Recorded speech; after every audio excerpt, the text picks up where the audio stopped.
So it's all to play for still. I think so. Do you want to bet against us?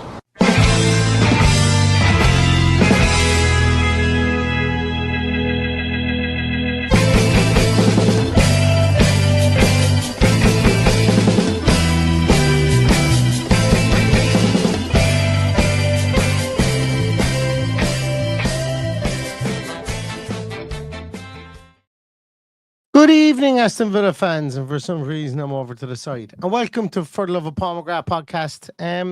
Podcast I'm really excited about because, you know, semi-finals don't come around too often. Semi-finals of the FA Cup for Aston Villa don't come around too often, given our third round woes in recent years. And I'm delighted that Aston Villa are going to have an opportunity to get into an FA Cup final tomorrow, playing against Crystal Palace in Wembley in a game that won't be easy, but a game that, a game that I think that everybody should be looking forward to, and the Villa should be licking their lips about, because even though our recent record against Oliver Glasner's Crystal Palace has not been great, you know, semi-finals and Unai Emery in semi-finals can tend to throw up some really, really good results.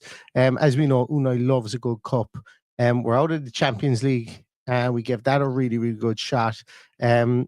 We're still in the league, in the hunt for the Champions League, contrary to, I suppose, how down I was after the City game. I sat back, and the cold light of day is always the most sobering. You know, when you look at it, you can kind of see that there still is a pathway, albeit we would need to be flawless for the rest of the year. And I don't like being pessimistic, so optimism is going to be the aim of the game from here on out.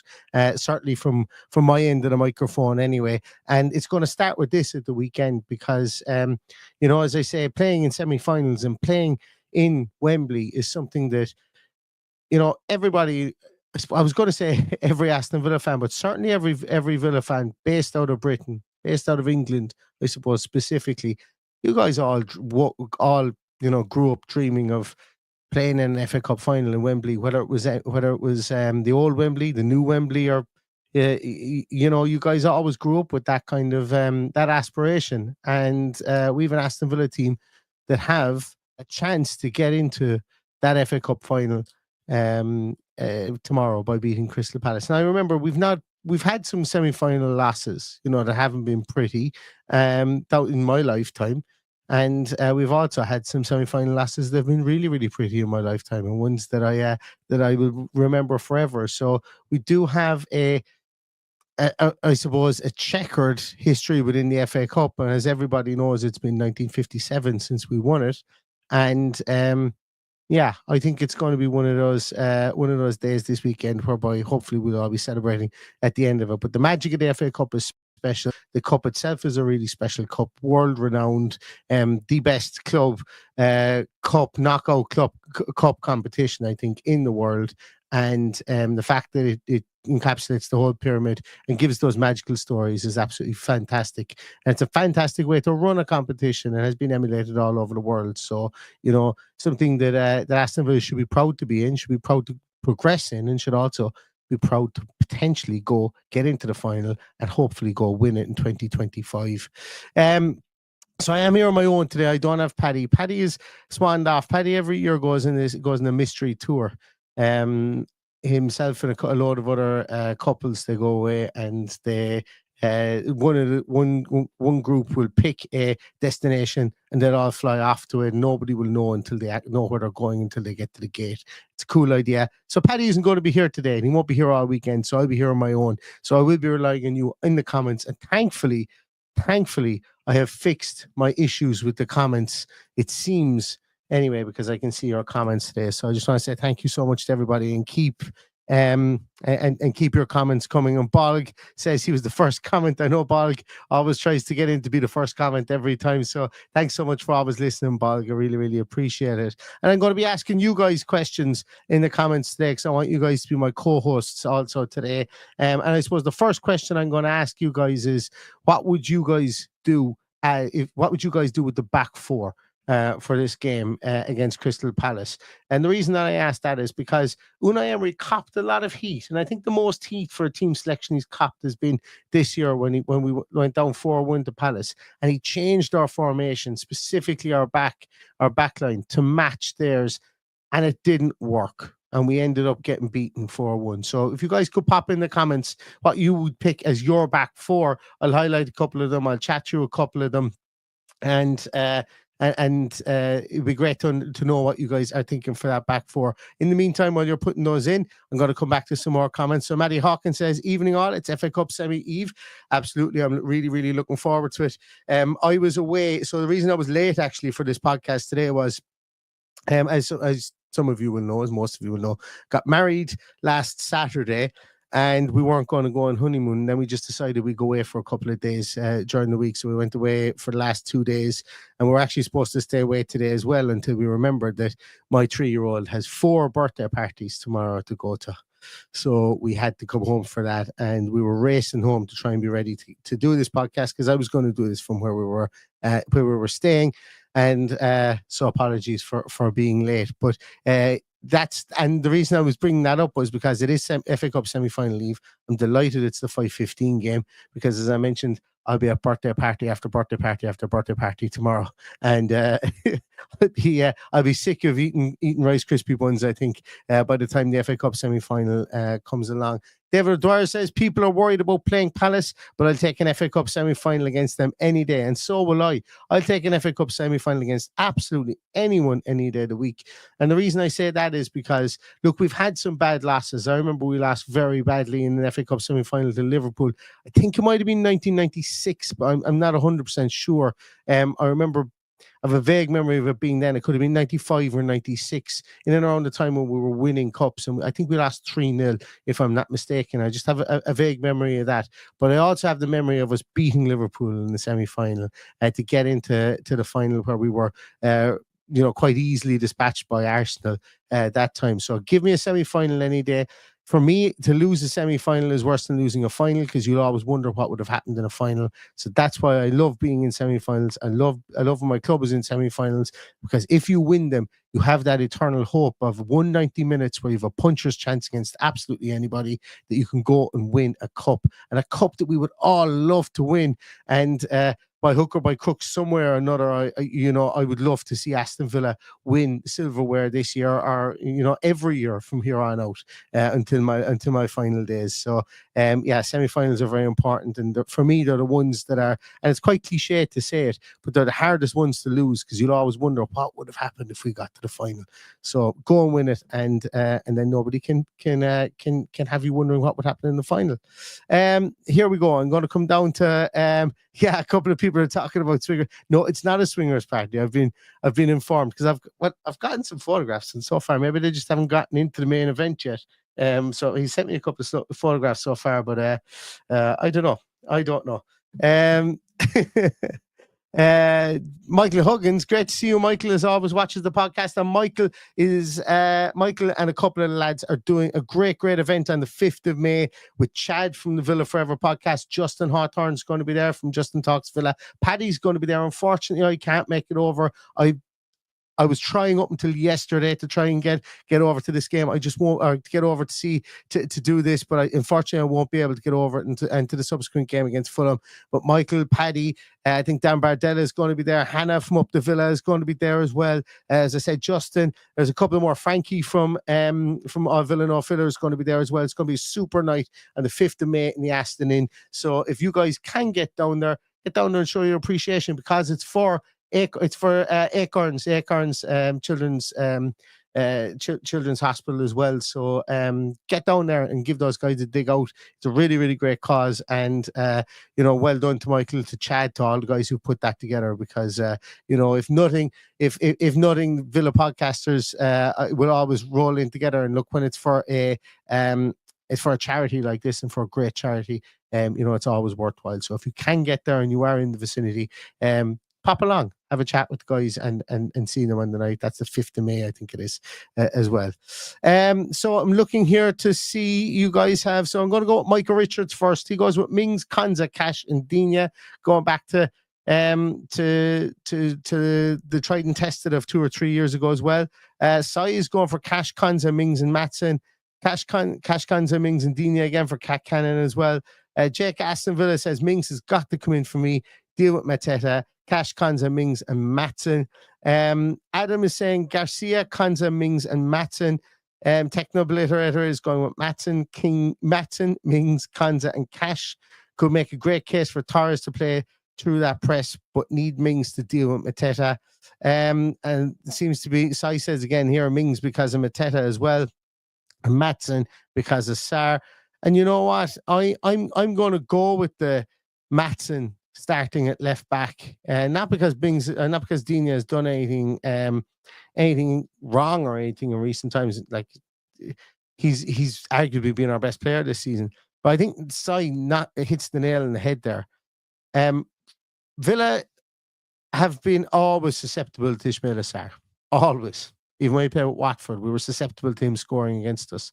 I remember when there was a rumour when Stephen Gerrard was managing us that Ismaila Sarr was going to sign for Aston Villa, and I was going, well, at least that's one person who can't score for us if he's playing score against us if he's playing for us. And I'm in agreement with Sai and with all you guys there as well. I'd like to see Mings come back in as well for the same reason. It's not really just because of Mateta, but it's just in general. In general, I think that, you know, there's been statistics shared of, you know, our win-loss ratio and our concession ratios with Mings in the team since he's come back into the team. I think at the turn of the year. That's not to say that Pau Torres is bad. And look, us Villa fans, we love to have a 1 versus 1 kind of, this guy should be in, that guy should be in. And then when one of them is out of the team for a lengthy period of time, they become ultimately better than a guy who's been in the team. We have that all the time. We've had it with Watkins, Duran.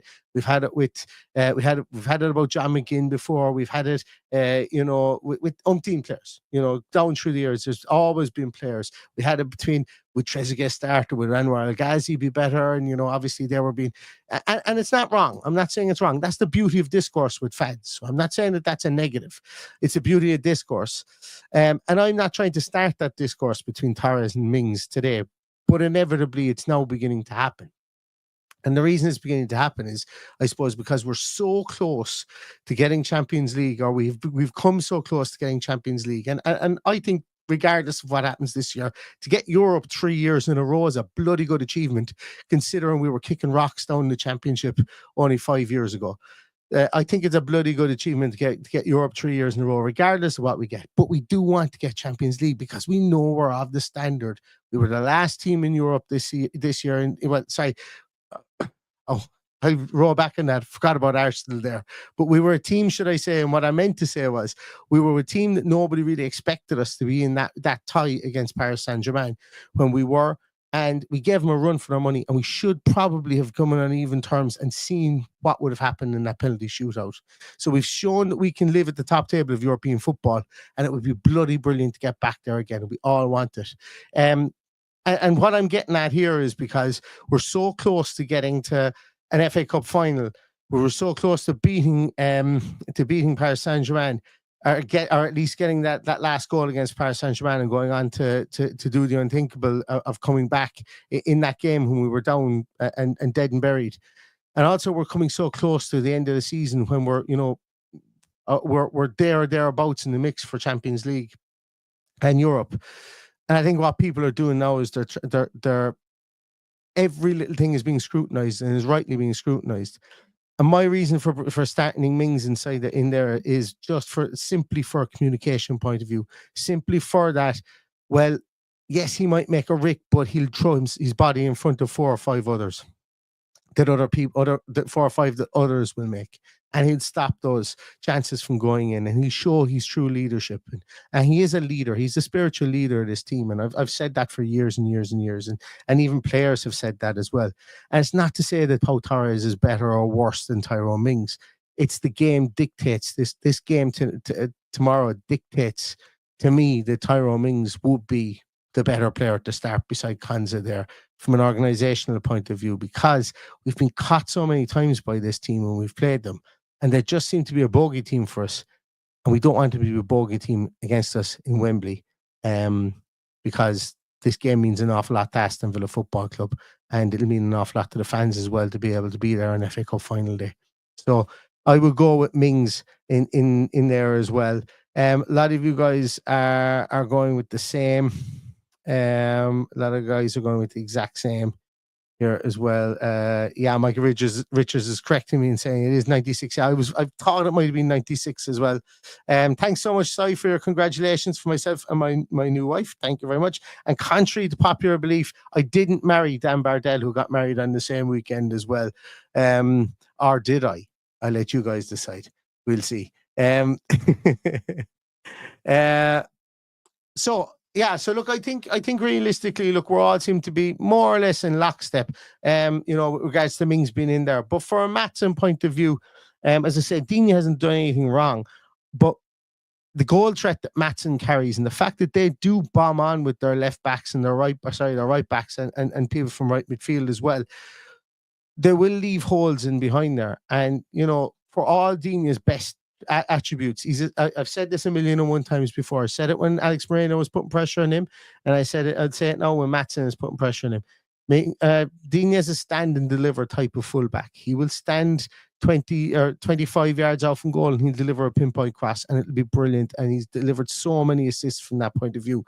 But Matson started to get goals recently, and I'm not saying that he's a shoo-in to get a goal at the weekend, but goals breed confidence. And we know this guy's a Champions League finalist at left back position. He's an international at left back position. He's really well thought of. We spent 35 odd million on him.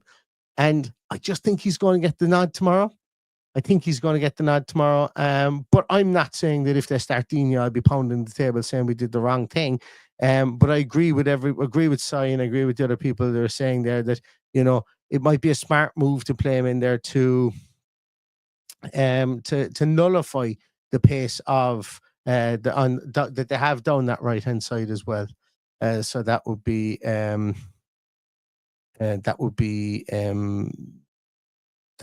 really good for Villa as well. Sorry, I got distracted. There was a big thing popped up on my computer in front of me saying this driver has been installed, and I have no idea what driver has been installed. So hopefully you guys can still hear me.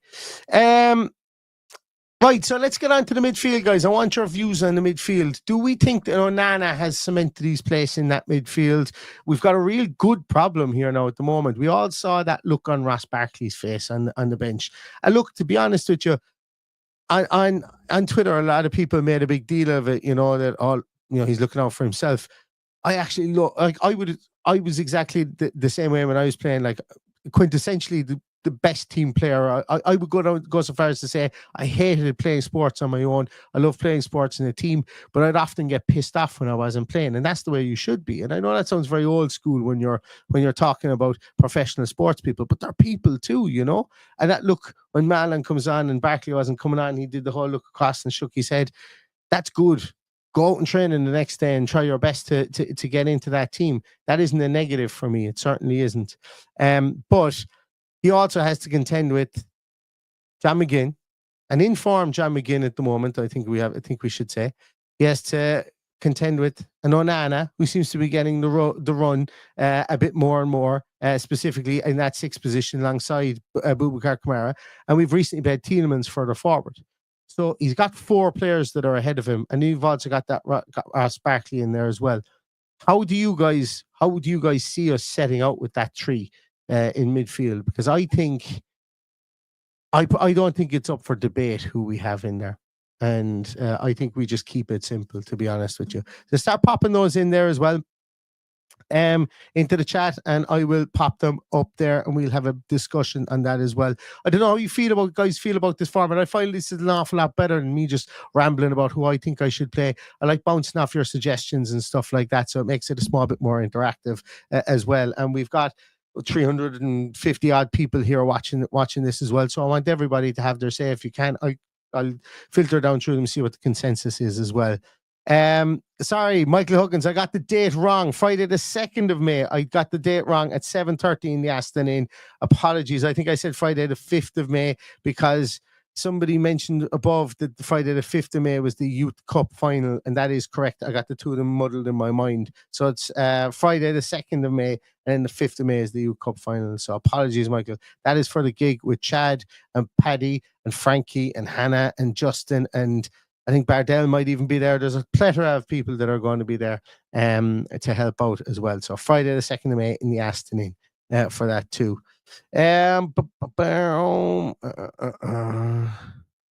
Where else are we here? I'm just going to come down.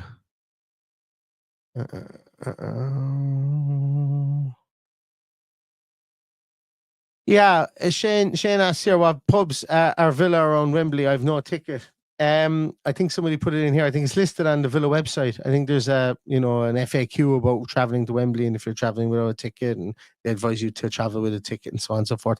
I know you won't be able to get into the fan zone, or into the box back, or whichever one it is. The Villa are in without a ticket. I do know that, but yeah, as I say, have a look on that. There's an FAQ on the Villa website, as far as I'm aware.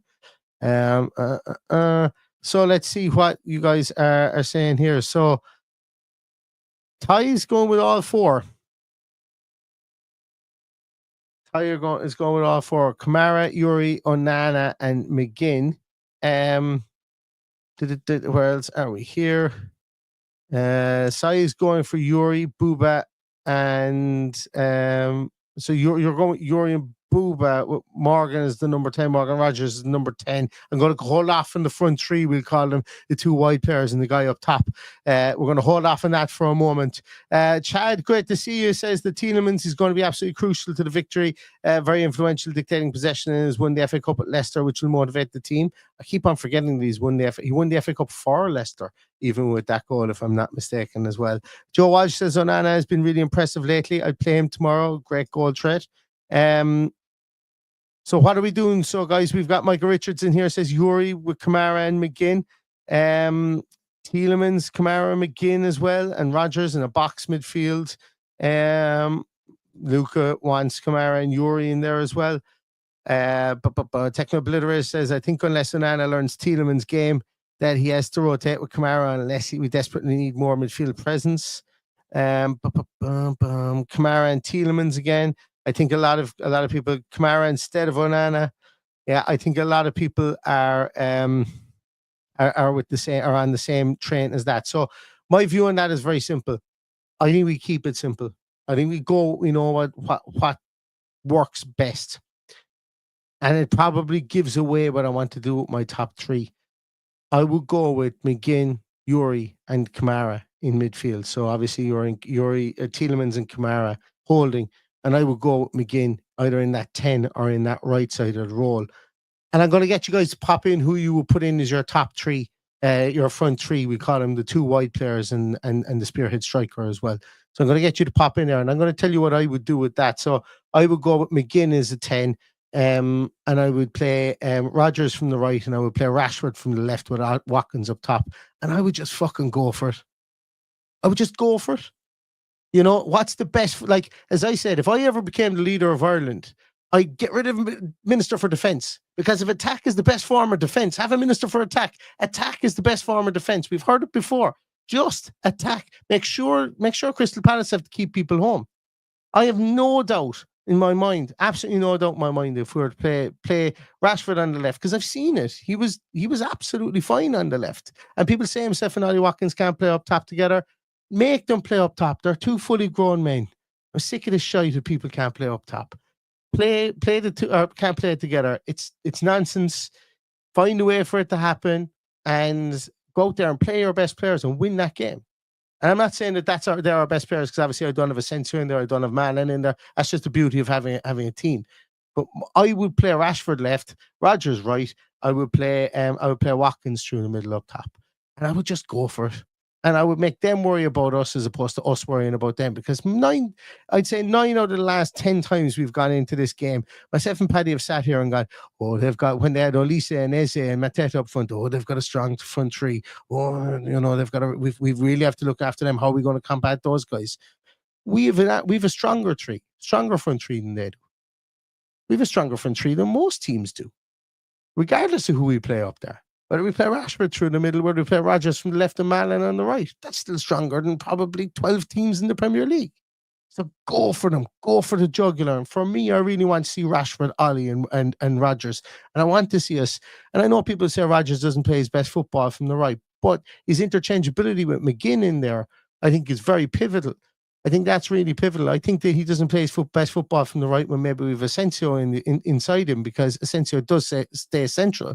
Whereas McGinn can drift out to that right-hand side and can play from that right-hand side and allow Rodgers to come into the left, or Rashford can come inside and allow Rodgers to go out to the left and McGinn stay on the right, because, you know, Rashford playing as that central striker can maybe even go up top as a 2, and we can play our box midfield with McGinn, Rodgers, Yuri, Tielemans and Kamara as well. So we've got tons and tons of flexibility there.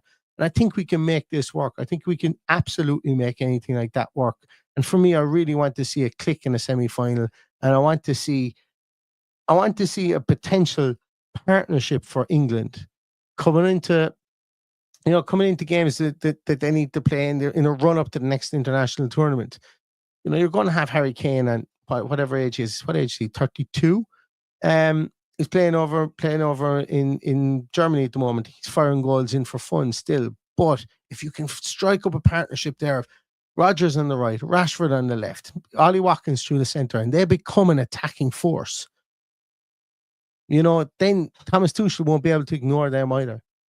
And that's not what that isn't my full reason for doing this. I just think they're three absolutely brilliant players.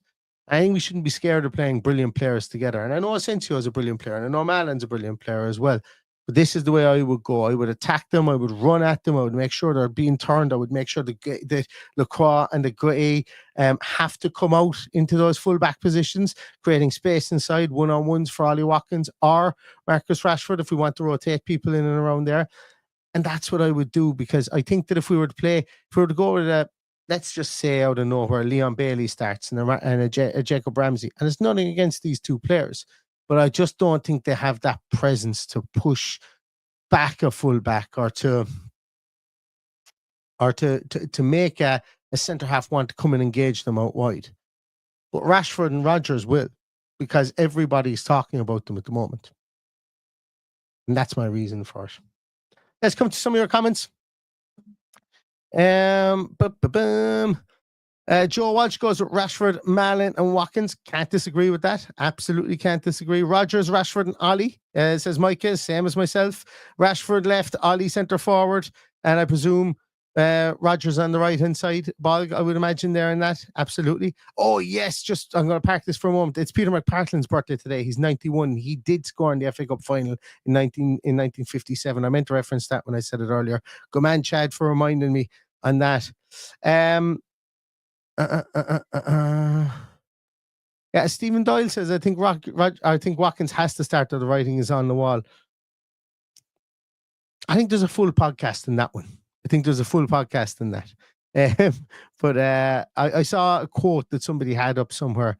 I don't even know who said it. I was just flicking through Twitter and I saw it, and it had the same sentiment. Anyway, Morgs in front of Yuri and Booba with Malin, Watkins and Rashford as the three up top. I'd absolutely take that too. It means McGinn not being in the team, but you know, as I say, that's the beauty of having a great squad to pick from. Matty Hawkins says Asensio is a hell of a sub to bring on, and that's exactly it. His best games have come from the bench when teams are tired, and he's picked them off, and he's had that snapshot in the box that's gone in when goalkeepers are tired, or we've battered them, or maybe we haven't battered him. Maybe we've lured him into false insecurity and brought him on. So I'm not saying that he just has to be a super sub, but you know, I think in a cup tie, in a one-off game like this, being able to bring on the likes of himself is absolutely immense. It's huge. Rashford, Watkins, and Rodgers will give anyone problems. I agree, Stephen Doyle. I absolutely agree. Michael Hogan's saying Rashford on the left with Watkins down the middle. Yeah, that's what I would go for as well. Cat Cannon asks, do I trust Maatsen and Rashford on the left? I don't see why not.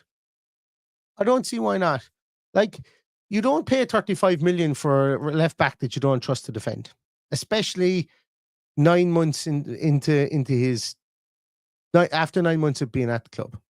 I think that for me, if I was Unai Emery, if I still felt I had to mind Dean Maatsen after spending 35 million on him, after seeing him in a Champions League semi-final, albeit in a different setup, and after being 9 months at this club,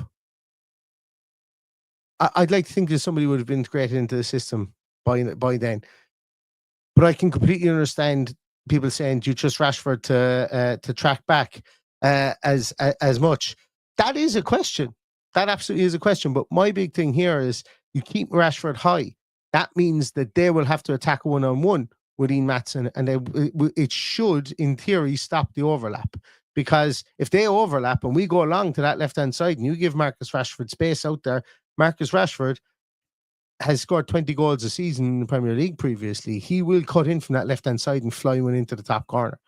So sometimes, they say that insurance is a tax on fear. And Rashford, if you put him up top and if you put him up and leave him on that left-hand side, and if they commit too many bodies forward, we will scare them by putting a ball over the top there, because no matter, like, Mark Gray has he was sent off recently, and I think, recently things haven't really gone brilliantly for him or for that back three. Put Rashford out there on an island with any of those, and I would back Marcus Rashford any day of the week. Any of their centre halves, and their centre halves are good. I'd back them any day of the week because they don't want to be out there beside him. But I do understand where you're coming from. I do. What happens if they do it early, get their goal, and shut up shop? Then I won't say that we might look silly, but then I would be asking a different question of what could our front three do? Or then I'd be asking, well, why can't Maatsen get in behind that right back? That would be in that situation. Or why can't Rashford and Maatsen play in a more attacking formation? They should be able to do that too. But yeah, a very, very fair comment, I think. Very fair comment indeed. Flange says she likes the sound of Malin on the right, but unsure if Unai would do it. Yeah, I've got absolutely no problem. Like, if we were to go Rashford, Morgan Rogers, Daniel Malin, Ollie Watkins, that's a cracker of an attacking setup. It really is. Absolutely. Give it to me all day long if that's the case. Yeah. I think McGinn is a shoe-in, being captain of the team, and somebody who has got batteries that never run out. I think we see him in the lineup somewhere, but yeah, give me Malin over there on the right hand side as well, because he's looked nothing but impressive anytime he's played for Aston Villa as well. Where else are we here?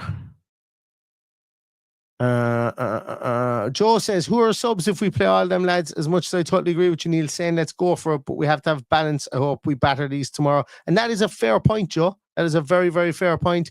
I think if we do that, listen, I suppose on the bench we'd have Malin, we'd have Asensio, we'd have Ramsey, we'd have Onana would be on the bench, we'd have Garcia in the right back position, we'd have Digne in the left back position, we'd have Torres, so we would still have people that we'd be able to bring on.